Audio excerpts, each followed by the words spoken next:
Prošle nedelje posjetili smo Kulpin, mesto u Vojvodini nadomak Bačkog Petrovca. U beskraju ovog ravničarskog podneblja krije se jedini poljoprivredni muzej u Srbiji, specijalizovana ustanova za istraživanje i ispitivanje srpske agrarne prošlosti. Muzejski kompleks u Kulpinu obuhvata 2 dvorca sa pomoćnim objektima, upravnom zgradom, kovačnicom, konjušnicom i žitnim magacinom, a koja su okružena velelepnim parkom koji predstavlja i prirodni spomenik arboretum retkih i zaštićenih biljnih vrsta. Oba dvorca izgradili su članovi vlastelinske porodice Stratimirović, jedan manji iz druge polovine 18. veka i drugi, veliki dvorac ili kaštel, izgrađen 1826. godine. Dvorac i veći deo imanja je krajem 19. veka otkupila porodica Dunđerski, koja je imanjem upravljala sve do 1945. godine i dala značajan doprinos u unapređenju poljoprivrede u ovom kraju. Čitav kompleks je 1970. godine zaštićen kao kulturno dobro, a 1991. odlukom Skupštine Autonomne pokrajine Vojvodine proglašen i spomenikom kulture od velikog značaja.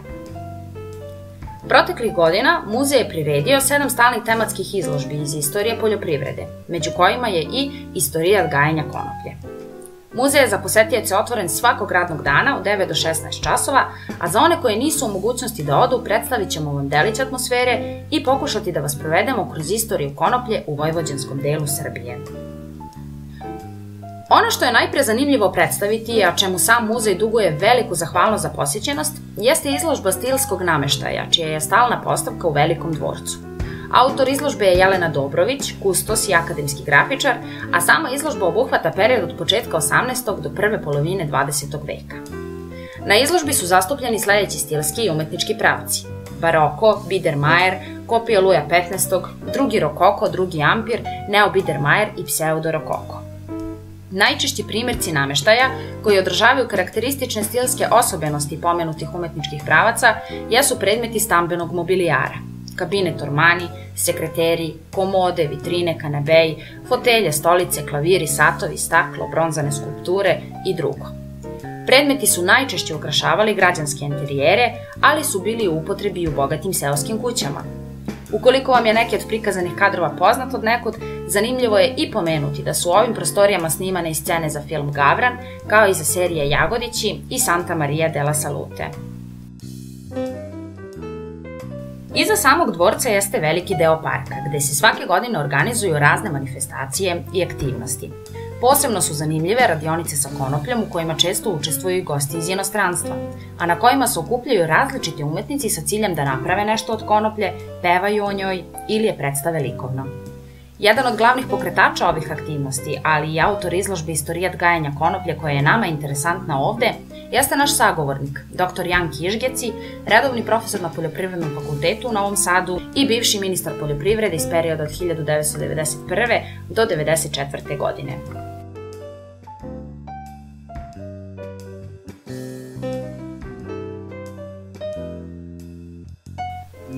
Uglavnom je interesovanje, da kažem, prosvetara, ali naravno imamo raznih tu manifestacija svečanosti, recimo Slovaka ovde, početkom augusta. Dane Kulpina ste malo prethodno pomenuli, da. Tu smo imali razne kolonije slikara, naravno imali smo i radionice koje su se bavile konopljom, to je bilo interesantna radionica. Ali na neki način je to stalo sada i mislim da je sada jedna ovakva situacija da moramo nešto vidjeti kako ćemo obnoviti sve te sadržaje, zato što nismo imali već nove projekte, nove izložbe od 2008. godine, kada smo imali inače i kongres, Svjetski kongres poljoprivrednih muzeja. Ja sam bio predsjednik te asocijacije, Svjetska asocijacija poljoprivrednih muzeja. To je bilo veliko priznanje, ne samo nama tu, nego uopšte i našoj zemlji, da je dato poverenje da se organizuje taj kongres. On je bio u Novom Sadu, ali jedan dan smo bili i ovde. Tako da je sada vrlo značajno istaći da imamo poljoprivredni muzej. Da. To je vrlo bitno. Iako se on nalazi u sklopu Muzeja Vojvodine kao muzejska jedinica. Jugoslavija, bivša, stara, kasnije i nova, nije imala poljoprivredni muzej. Mi smo bili prvi poljoprivredni muzej opšteg tipa. Ima raznih zbirki, ima sada i privatni muzeja, čak je vrlo značajni kao što je jedna zbirka mašina, pre svega traktora, u Banatu, u Novom Miloševu, porodica Žeravica je vlasnik tog muzeja, vrlo bogata zbirka koja je, da kažem, poznata svim ljubiteljima istorije, mašinstva, poljoprivrede. Međutim, i na ovdašnjoj izložbi starih poljoprivrednih mašina i oruđa predstavljene su alatke, oruđe i mašine različitih tehničkih rešenja, konstrukcija i proizvođača. Izložba je smeštena u pomoćnom objektu, gde su se nekada nalazile konjušnica i kovačnica, a najviše predmeta potiče iz perioda između dva svetska rata. Mada ima i onih sa kraja 19. veka, početka 20. veka i iz perioda nakon Drugog svetskog rata. Predstavljene su sledeće grupe poljoprivredne mehanizacije: oruđa za osnovnu i dopunsku obradu zemljišta, sejalice, mašine za čišćenje, sortiranje semena, alatke i mašine za žetvu i berbu, pogonske mašine i transportna sredstva. Ovi predmeti su uglavnom zanatske prirode, kovačke i kolarske, a mnogo manji deo je fabričke proizvodnje. Nastanak mnogih savremenih mašina inspirisan je inovacijom upravo ovih, zato i dosta mladih poljoprivrednih radnika u nedostatku skupe mehanizacije rešenja nalazi baš u tehnologiji koju su koristili naši preci. Mogli ste vidjeti alatke, zbirku rugova, raznih alatki, sejalica, traktora, ali bitno je to da smo, preko dokumenta fotografija, jednu bogatu zbirku fotografija, sačuvali, to što kažete, starih načina obrade, tradiciju, što je vrlo bitno da se upoznaju mlade generacije, svi mi, podsjetimo na težak život naših predaka, to treba ceniti. Danas je to obrada zemlje i, da kažem, od setve do žetve, pogotovo žetva je bila nekad vrlo težak posao koji je trajao mjesec dana, ali danas to se obavi za nekoliko dana vrlo lagano. Na tim svim slikama i proučavanjem i objavljivanjem, mi smo, imamo i svoj časopis iz istorije poljoprivrede, koji doduše ovih 2-3 godine nije izašao, ali smo dosta toga obradili. Svake godine u okviru muzejskog društva, kulturno-istorijskog društva ČESA, Proleće na Čenetskim salašima, to je jedna skraćenica, smo imali konferenciju iz tradicije poljoprivrede na razne teme. Nekad je tema bila pšenica, nekad je bila, da kažem, običan bagrem, ili je to bila tema iz stočarstva. Na razne teme smo mi imali i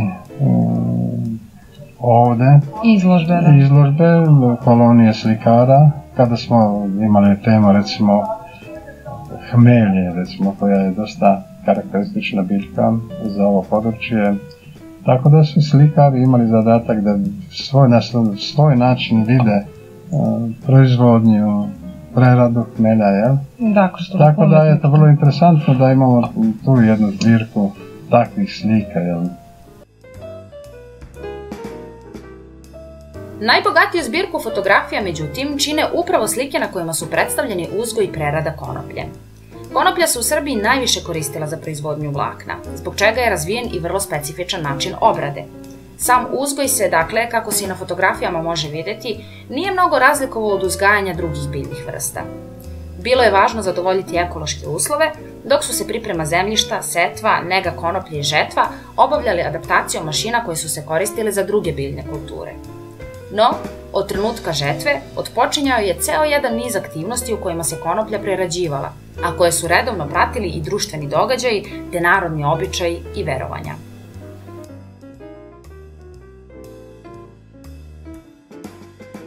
To je zahvaljujući tome što je dosta živelj slovačke nacionalne manjine dosta vezan za konoplju.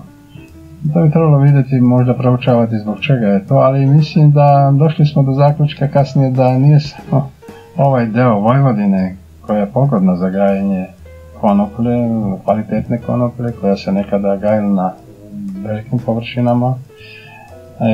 Bilo je to čak do 100.000 hektara u Jugoslaviji. Konoplja se izvozila iz ovih područja, iz Bačke, iz Apatina, Odžaka, ali i Bačkog Petrovca gdje je bila i skoncentrisana nauka. 1952. godine osnovan je zavod za hmelj, konoplje i hmelj, ogledna stanica, gdje smo dosta toga i tih fotografija na neki način našli, dokumenata istorijskih i ovdje izložili sada kao jednu izložbu, ali skupili smo dosta tih alatki, preslica, raznih razboja, alatki za doradu vlakna, preradu vlakna i tkanje, tako da je to jedna kompletna izložba. Moglo bi toga da se skupi mnogo, zato što u ovom selu i ovim selima dosta se to čuva po tavanima i to ljudi nama rado ustupaju za izložbe. Mislim da je dosta naš čovjek vezan za te tradicije, pogotovo stariji ljudi, i drago mi je kad mogu vidjeti ovdje taj način života koji se oni sjećaju iz svog djetinjstva, tako da vrlo je značajno da imamo sada poljoprivredni muzej, da kažem. To je inače Akademija nauke, Srpska akademija nauka, nama je rekla da drago nam je da imamo sada, kaže, poljoprivredni muzej. No, bilo bi nam još draže da se nastavi sa projektima, da imamo češće te nove izložbe. Mi to, nekad smo čak imali prezentaciju u Beogradu, u muzeju nauke i tehnike. Sa našim izložbama smo gostovali u Slovačkoj, u nekoliko mjesta, u Nitri pre svega, u muzeju, poljoprivrednom muzeju, u Nitri gdje smo imali izložbu baš konoplje. Konoplja je ovdje tradicionalna kultura i pogotovo sada smo ipak se vratili konoplji sa više aspekata vlakna, naravno pre svega aspekata tog korištenja vlakna kao građevinskog materijala, poster, a isto tako vlakna za, recimo, papir. Vrlo interesantan papir se dobija od konoplje. No, zadnje vreme je ona interesantna i kao lekovita biljka, da kažemo, vrlo značajna biljka u medicini, mada je dosta, da kažem, neproučena kod nas. Trebalo bi zaista da se ubedimo koja sve lekovita svojstva ona posjeduje, ali već u svijetu se to radi, osnivaju se novi instituti i mi bi zaista morali da se pozabavimo time da upravo institut, Zavod za ratarstvo, povrtarstvo u Novom Sadu, u okviru koga je i zavod u Bačkom Petrovcu, sada se zove Zavod za alternativne kulture, gdje ima gdje su ogledi, gdje imamo i fabriku za preradu, recimo doradu, ekstrakciju, destilaciju, gdje vrlo brzo možemo doći do aktivnih tih komponenata što se tiče same konoplje, kao i svih drugih lekovitih biljaka. Dr. Kišgec je, između ostalog, autor je knjige Konoplji hvala, gde je posebno interesantno i vrlo precizno opisan proces obrade konoplje. Močenje, lomljenje, gnječenje, češljanje, predenje i tkanje. Knjiga takođe sadrži vrlo bogatu zbirku fotografija, a krase i prelepe ilustracije Martina Jonaša, proizašle iz autorovih sećanja i osjećanja. Na njima su predstavljeni muškarci i žene koji rade sa konopljom, a čije su šake i stopala predstavljeni nesrazmerno uvećani, simbolišući težak fizički rad koji se za poslove oko konoplje vezivao. Mislim da je to sadržano da i vaša institucija, kako bismo je nazvali, to je domaćica, šta bi to videoblog, vodite brigu oko toga svega, da se posveti konoplji značajno mesto. Ja naravno sam neki svoj dug prema konoplji obavio sa 2 knjige, jedna je na slovačkom, jedna knjiga na srpskom koja je prevedena i na engleski. Zove se Konoplji hvala, koja je izdata pre 20 godina, jel? Da, hoćemo da pokrenemo tamo da pokažemo. Može se to onda. Ovo je Konoplji hvala i tu su obuhvaćeni kako konoplja u narodnim običajima i verovanjima, biološki aspekt, to je botanički konoplje. Istorija pre svega, odakle i kada je počela da se gaji, jel? Dosta je obrađena čitava ta problematika istorije, što mene interesuje, naravno odakle i kada je došla ovde, ali i naravno obrada, tradicionalna obrada konoplje, taj težak život, težine, težak vrlo život naših seljaka u Srbiji, ne samo eto da kažemo u Vojvodini, nego u Srbiji, pošto je ona bila prisutna, ali što u južnim delovima Srbije, ko Vranje pogotovo, ali i na mnogim drugim mestima. Tako da je i sama ta, sada se ponovo otkriva ta knjiga, mada je izdata pre 20 godina, ali je sada vrlo interesantna i ja na neki način mogu da vam poklonim ovu knjigu da to objavite, da možete objaviti. To vam puno hvala. Recite mi, a čisto pošto verovatno će nekoga interesovati, gde može ova knjiga da se nađe? Ja mislim da više nemate na prodaju, verovatno bi trebalo doštampati tu knjigu, ali to Nolib nekad izdao, jel? Tako da bilo bi dobro da se to na neki način ponovi to izdanje, jel? Na pitanje šta se desilo sa velikim brojem uzgajivača i prerađivača konoplje od početka prohibicije u Srbiji i kako se sve to odigravalo, dr. Kišgeci daje sada već vrlo poznat odgovor. Uglavnom, naravno da je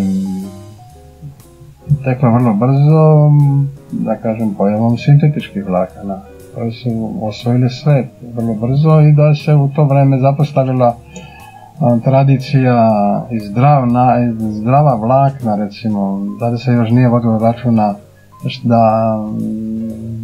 da kažem, ta tehnika, da u stvari ta hemijska industrija može biti mač dve oštrice. Upravo sada se to otkriva i otkriva se da smo nepravom zapostavili tu biljku. Ona se ponovo vraća, mada ona se na neki način izgubila i zbog toga što je vrlo teška težak je rad sa tom konopljom. Nije samo što je prestala, da kažem, potreba za tim vlaknima, nego su se ljudi lakše odricali tog težinjavog, teškog, prašnjavog rada, ja?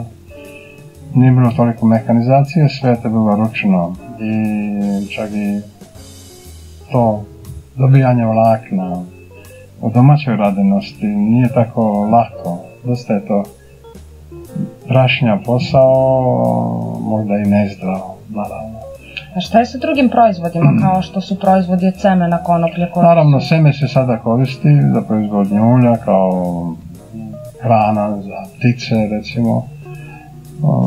Ima jako veliku primjenu u prehrambenoj industriji. U prehrambenoj industriji, naravno, vrlo je značajna kao uljana kultura, a najnovije naravno kao biljka za korištenje u zdravstvene svrhe. Sa lekovitim dejstvom. Sa lekovitim dejstvom, naravno, ne govorimo o rekreativnom dejstvu, nego, da kažemo, legalizacije medicinske svrhe. Naravno. I tu u okviru ovog dvorca svake godine smo imali radionicu, evo vidite jednu majicu, proizvodili smo tu majice, vrlo su interesantne, ja sam slučajno sad obukao, taj proizvod i htjeli bi ponovo da obnovimo tradiciju tih radionica gdje su se okupljali entuzijasti kao što ste vi, sa raznim idejama proizvodnje, da kažem, tkanina, raznih papira, Eto, to je nešto što slikari, naravno, sa temom konoplja. I ono što je sada bitno, mislim da treba da ne samo govorimo o renesansi, mi smo u okviru zavoda koji sam ja gradio, neko delo je i ovo moje, taj muzej sam došao na ideju da se ovdje otvori, ali i da se izgradi taj zavod za konoplju u Bačkom Petrovcu. Htjeli smo da to bude tamo gdje je i nastala ta tradicija gajenja, a i između dva rata ovdje su rađeni ogledi sa konopljem u okviru škole, poljoprivredno-hmeljarske škole koja je bila osnovana 27. godine. I ovdje su rađeni ogledi i sa konopljem i sa hmeljom, tako da ima tradicija i nauke, naučnog rada na ovim prostorima. Mislim da je to vrlo značajno da se istakne da upravo ovdje treba graditi onda i te institucije za proizvodnju i druge vrste, odnosno konoplje, to je te indijske konoplje, da bismo u kontrolisanim uslovima mogli ovdje zaista pokrenuti i proizvodnju i preradu upravo te konoplje za medicinske svrhe. Koliko se i da li se psihoaktivna konoplja, indijska konoplja, tako, gajila na našim prostorima? Recimo, meni je poznato da su postojali neki recepti koji su isto bili kao za lečenje konoplja i med, pa se to nešto, i ne znam šta još, pa se to zvalo veselica, tako, što su bake davale. Pa naravno, sada otkrivamo korištenje, recimo, to sam ja i opisao u knjizi, korištenje u lekovite svrhe, kod raznih bolesti. Da, postojalo je, znači, u našoj istoriji. Korištenje, da. A kao psihoaktivna supstanca ne toliko, jel? Možda više su to bili makovi, mag je isto tako dosta prisutna biljka, makovice, opijati, jel? Na bazi morfina, THC, jel? Da, okej. Mada stari narodi nije samo što su koristili konoplju za vlakno, ali su isto tako dosta brzo saznali i te psihoaktivne osobine, tako da se ona koristila. Mada, eto, često puta, evo, govorimo o tome da li se koristila, gdje se koristila, tako da ima raznih tih krajeva u svijetu gdje se koristila i kao biljka sa psihoaktivnim dejstvom. No to je isto tako bitno sada da treba da se naglasi da nema kod nje navikavanja kao zavisnosti, stvaranje zavisnosti kao kod recimo drugih tih opijata, psihoaktivnih supstanci, tako da to bi trebalo zaista vidjeti kako i na koji način legalizovati i kod nas tu konoplju, naravno pod kontrolisanim uslovima. Ne treba da se bojimo konoplja, u čistim rukama, čista je ona svima, što kaže jedan pesnik, konoplja ponižena među uselima. Tako da evo, to bi bio taj zaključak.